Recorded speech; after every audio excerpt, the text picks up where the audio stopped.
Hello, Heights Church family. Pastor Justin here. And in the thread of love, talking about God's love today, but I want to share something with you. I have been watching, actually we just wrapped up watching the Marvel movies.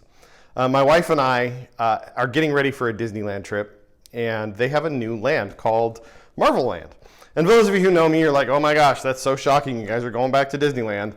But here's the thing. There's a character in the Marvel movies. She's played by Scarlett Johansson. Her name is Black Widow. And in one of the movies, actually in a couple movies, she says this. She says, I have read in my ledger. And what she means is that I've done bad things, and I do this, and I do this hero stuff, and I do these good deeds because I'm trying to make up for the bad stuff that I've done in the past. That's a lot like this argument. Let's say I run a red light, and I get pulled over by an officer, and he says to me, sir, do you know that you run the red light? And I tell him, yes, officer, but don't you know all the red lights that I didn't run and all the green lights that I did go through correctly? Don't those make up for this one mistake? And the answer that they'll tell you is absolutely not. See, we know that we need something bigger than us. We know that we cannot save ourselves. We know that the red in our ledgers, the sin in my life, needs to be paid for somehow. And I can either do it myself, and it's an eternity separated from God that way, or I can accept his love for me. And let me read this to you. It comes out of 1 John chapter 4, and it's verses 9 and 10. It says this, in this the love of God has been manifest among us. And manifest, basically, this is how we know the love of God. That God sent his only Son into the world so that we might live through him. In this is love. Not that we loved God, but that he loved us and sent his Son to be a propitiation for our sins.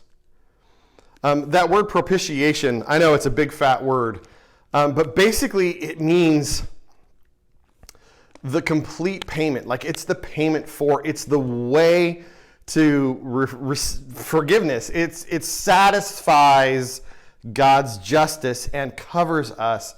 It is the payment that you and I would mean. It wipes out all of the red in our ledgers because it is the only sacrifice worthy of making that payment for us. Beloved, if God so loved us, we ought to love one another. I want to make just a quick observation about this, that here's the thing. God loved us first, and frankly, he had to, because we learn from Romans that no one seeks God, no one chases after him. We've all gone astray, meaning God needed to be the one to initiate the redemption, the restoration between us and him, and he did it by sending Jesus for us. Can I tell you something? In my own life, the only way that I've truly recognized the depth of God's love for me is recognizing the depth of my own red in my ledger. Now, that doesn't mean I sit and wallow in shame. It's just an honest acknowledgement of who I was in the past and the things that I've done.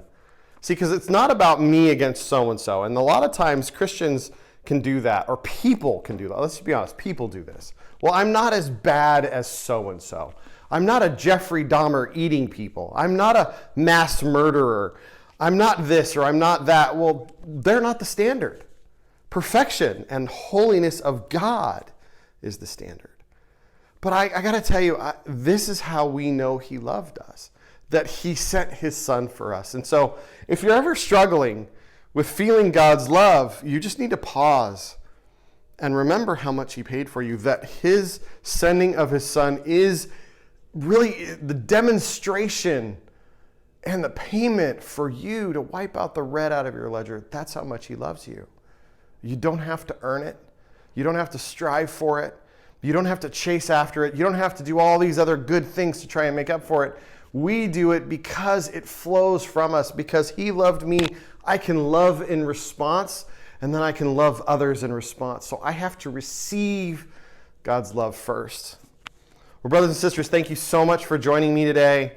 I pray you have a great, phenomenal day. May you know the love of God that he has for you. May his payment for you satisfy your soul. And if it's not, man, dig in, lean into that. Don't wallow in your sin, but instead acknowledge what it is and thank God for his love for you, because you know what? It paid for it all. Thanks, Heights Church. We'll see you next time.